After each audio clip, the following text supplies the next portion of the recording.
So good morning children. Uh, Welcome to the online session of our physics class. We are discussing about the light lesson in that refraction. So in the last video we have discussed about what do you mean by the refraction phenomena, when it is takes place, and what are the optical devices in which refraction phenomena will takes place. Then when the light ray will be entering from one medium to another medium, how the ray of light will going to bend, okay, whether it will be bent towards the normal or whether it will be bending away from the normal, on which factor it is depends. So that is depends on the medium, whether it is a rarer medium or denser medium. If it is ray of light will be entering from rarer medium to the denser medium, so it will be bend towards the normal. If it is enters from denser medium to the rarer medium, so it will be away from the normal. So that is about two points, very important points we have learned. Then after that we have learned about laws of reflection, two important laws of reflection. The first law will be same as reflection process only, that is incident ray and then reflected ray and then normal ray all will lie on the same plane. So that is about first one. The second law will be sin I divided by sin r is equal to constant, that is ratio of sin of angle of incidence to the sin of angle of refraction is a constant for a light of a given color and the given pair of media. This law is also known as the Snell's law, which is very important. That law you should make it as refract. So that I had explained in the last class. So I had told you that in this class I am going to explain the refractive index. So I had given a hint in the last class that the constant what we have called as sin I by sin r is equal to constant. So that constant is nothing but a refractive index that will be denoted by either you can denote by n mu or you can denote by n, okay, or you can denote by m. So this is one of the definition for the refractive index. What do you mean by refractive index? Suppose I'm having a medium, two mediums. So let us take this is air and this will be a glass slab, okay. So what will happen, light will be entering from air to glass, okay. So let me write the normal for this, okay. So this is normal. Let me read, this is AB interface and this will be the glass medium and this will be the air medium. Light will be entering from air to glass. So this is a normal. Normal will be written to the interface. So this is incident ray, I will be writing as IR, okay. So since it is air will be a rarer medium, glass will be a denser medium, okay. So what will happen if it is entering from rarer medium to the denser medium, what will happen, it will bend towards the normal. So it will bend towards the normal, okay. So here it is, this is angle of incident, so this is angle of refraction, that will be denoted as R. So this will be denoted as angle of incidence, this is angle of refraction. Somehow you will be getting some angle here, either maybe it is a 15 degree or 20 degree, 30 degree, some degree will be getting some degree. Here also angle of refraction will be a 15 degree or 20 degree, whatever it may be, you will be getting in some degree, okay.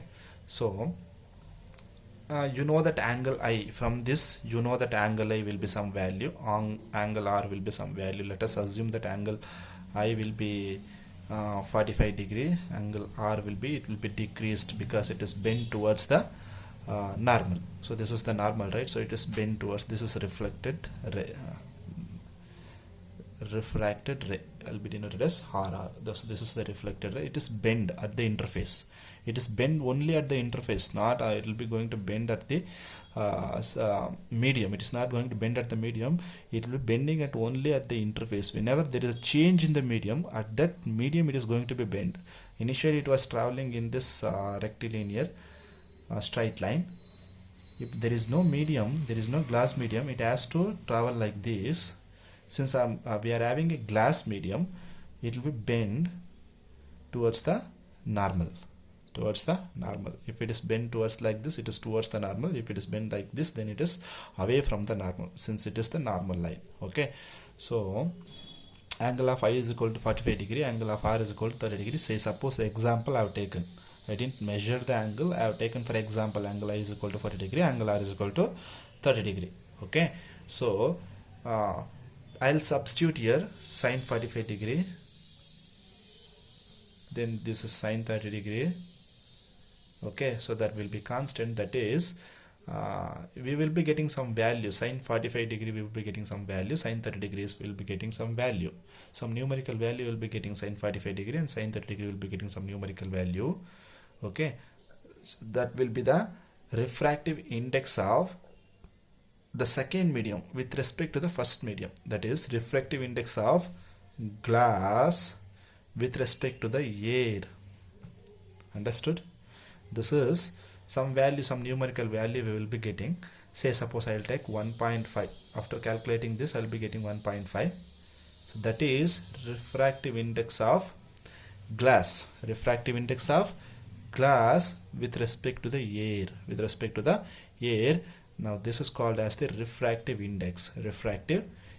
This is one way of defining the refractive index. What is the first way of defining the refractive index? Sin I by sin R, that is equal to constant, that is nothing but the refractive index of the medium 2 with respect to the medium 1. Here medium 1 is air and medium 2 is glass, because light will be entering from air to the glass. So first medium will be air and second medium will be glass. So therefore this value will be the refractive index of glass. You don't know the value of sine 45 degree, sine 30 degree, because introduction of trigonometry lesson is not done. Once I had started the introduction to trigonometry lesson, then you will know the value of sine 45 degrees, then you know the value of sine 30 degree. These are the degrees having some standard values.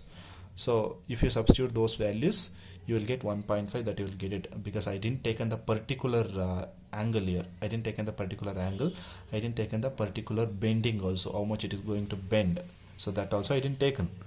Okay, so that's why I taken an approximate value, and I would find out approximate value only. It is 1.5 I'll take. Okay, so now this is about the refractive index. We have one more way to define the refractive index also. That is, refractive index can be defined as refractive index. Okay, refractive index I will be denoting as n glass medium with respect to the air as speed of light in air with respect to the speed of light in glass. We know that speed of light varies from medium to medium. Speed of the light will be increases or decreases from medium to medium, but it will going to change from medium to medium. Okay, so how to find out the refractive index in another way, in the sense you take the speed of light in air, speed of light in glass, divide it, whatever the answer will be getting, that will be the refractive index. That is also will be equal to the same value what we are getting here. Okay, so we can define the refractive index like this also. What is that? Speed of light in air divided by speed of light in glass. If I take the refractive index for the glass medium, if I take the second medium as a glass, if I take second medium as a water, then NWA is equal to speed of light in air divided by speed of light in water. That's it. You should take the speed of light in air divided by speed of light in water. Okay, so that is about refractive index.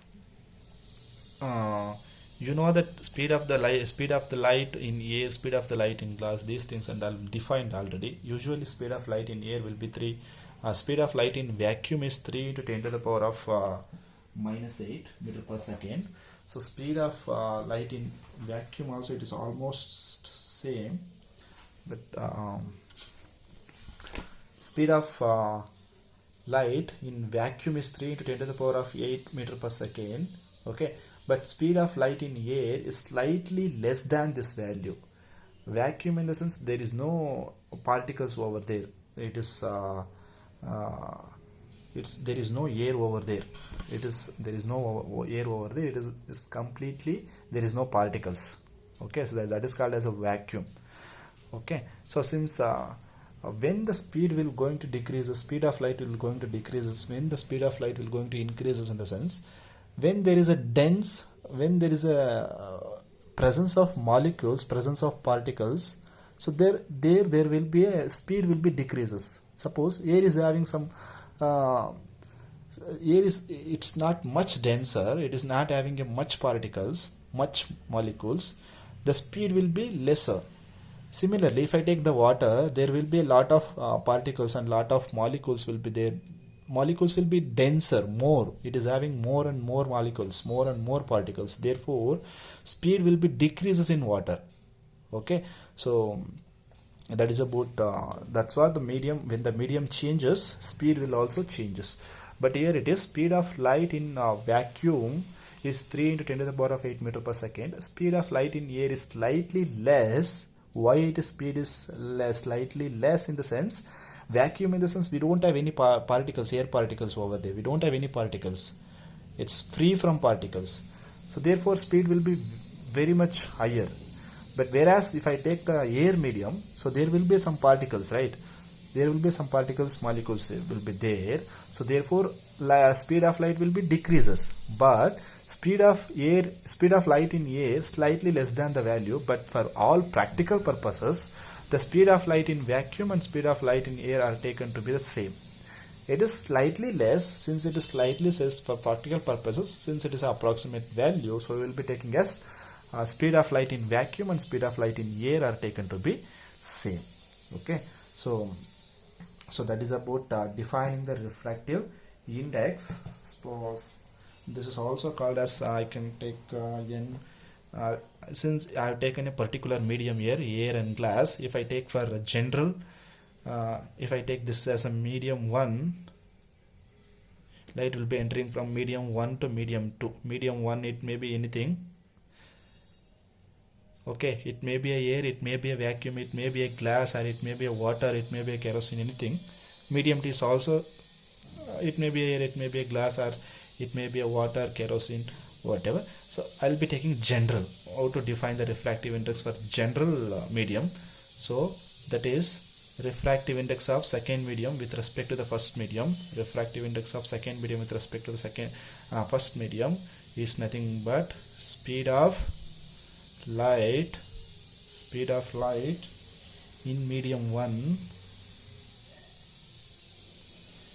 divided by speed of light in medium 2. So this is the refractive index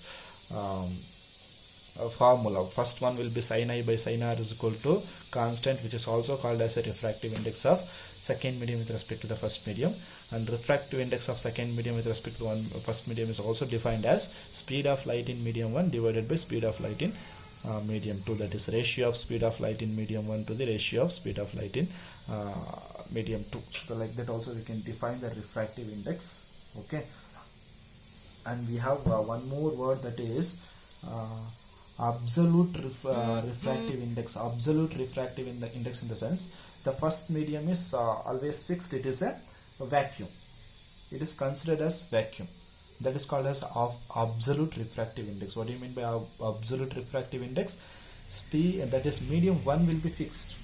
If medium 1 is either vacuum or air, then the refractive index of medium 2 is considered with respect to vacuum. This is called the absolute refractive index of the medium. It is there in your textbook, you can note down that it is simply represented as N2. You don't want to represent as since it is first one will be either air or vacuum, so you need to again you no need to mention that in the refractive index. You can directly represent the medium 2, right? So second medium, from which medium it is the light will be entering from first medium, it is always fixed either air or vacuum.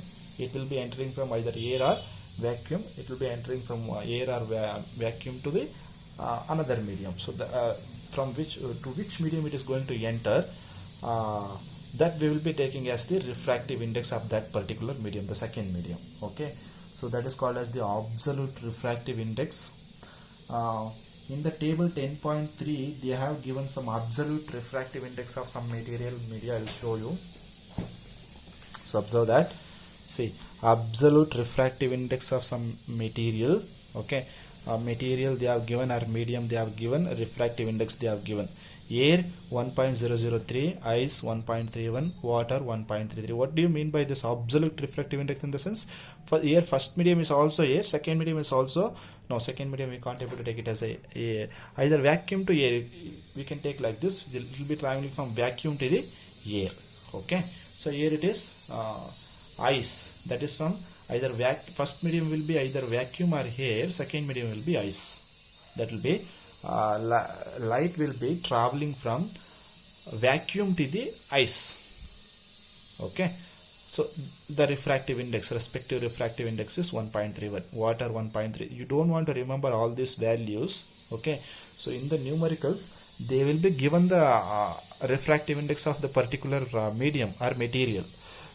You need to find out either speed of the light or refractive index. You need to find out that. Other mediums refractive index, you need to find out that. So you no need to remember these values. Only thing you need to remember that what do you mean by absolute refractive index and how to define the refractive index. Okay, so what happened if refractive index increases? What happened if the refractive index decreases? If the refractive index decreases, in the sense, suppose air is having 1.003, it is having diamond is having 2.42. Compared with the diamond, air is having very low, right? The refractive index is very low. Here it am having a more value of refractive index 2.42. Here I am having 1.003, which is having very low. So what int it will give? What is the information it is give? Refractive index. See here, it is a rarer medium. Whenever it is having a low refractive index, it is a rarer medium. Whenever we are having a high refractive index, it is denser medium.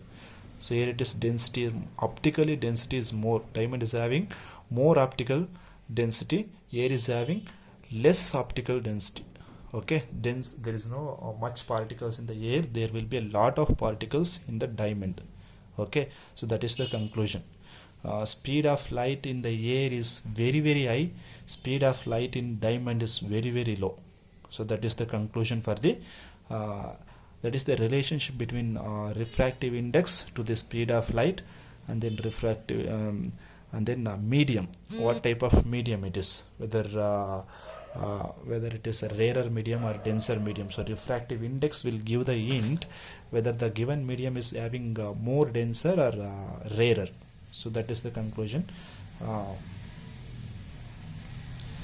So next, after completing the absolute refractive index, so you should write in the classwork what do you mean by refractive index, then how to define the refractive index. Okay, then don't want to write this table, absolute refractive index, define the absolute refractive index. Then after that we are having a questions to go. So that is the first question will be a ray of light. A ray of light traveling in air enters obliquely into water. Does the light ray bends towards the normal or away from the normal? Why? Okay, so first we need to find out which is rarer medium and which is denser medium. A ray of light traveling in air enters obliquely into water. It will be traveling from air to water. So air is having rarer medium, water is denser medium. So it will be air ray of light will be traveling from rarer medium to the denser medium. Does the light ray bend towards the normal or away from the normal? You know that, you know the answer. You know the answer for this. It will be bent towards the normal or away from the normal. Since it will be rarer medium to the denser medium, it will bend towards the normal. Why? You need to give the reason for that, because air is the rarer medium, water is the denser medium. Whenever the ray of light will be travels from or enters from rarer medium to the denser medium, speed of the light will be decreases when it is enters from rarer medium to the denser medium. So therefore it will be bend in the second medium, that will be bent towards the normal in the second medium. Okay, so that is about the, I'll send the answer for this. I'm going to explain this. I'll send the answer for this. So second one, light enters from air to glass having refractive index 1.50. What is the speed of light in the glass? The speed of the light in vacuum is 3 into 10 to the power of 8 meter per second. Here they have given the medium, air will be enters from air to glass. Okay, having refractive, in the refractive index also they have given. So air to glass, refractive index of what it is? Refractive index of glass, because it is air fixed. Okay, what is the speed of the light in the glass? Here you should find out the speed of the light in the glass. Speed of the light in vacuum also they have given. Okay, since we can take speed of the light in vacuum and speed of the light in air approximately equal, so I can, by using the refractive index formula, I can find out this. I'll do that in the next video. Okay, find out from the table 10.3 the medium having highest optical density. Also find out the medium with lowest optical density, which is having more optical density, which is having less optical density, which is having refractive, which is having a refractive index, more refractive index, that is which is having lowest optical density, which is having a highest refractive index, that will be the highest optical density. That is the meaning from this table. So that is, they have asked the question 3. So fourth question. Okay, so for these 5 questions I will send the answer to you. So hope you all understood what do you mean by refractive index. So refractive index will be very important to find out the denser medium and rarer medium, and sometimes using that we can find out the speed of mediums or speed of light in different mediums also. Okay, so we will continue the class in the next video, refraction by spherical lenses. So we are having again optical, we have some refraction by spherical lenses. We have a lenses concept. Again we are having a ray diagrams, so that we'll explain in the next video. Okay, so again we will meet in the next video. I'll send the notes for this 5 questions. Please make a note of that and write in your classwork. Okay, so thank you.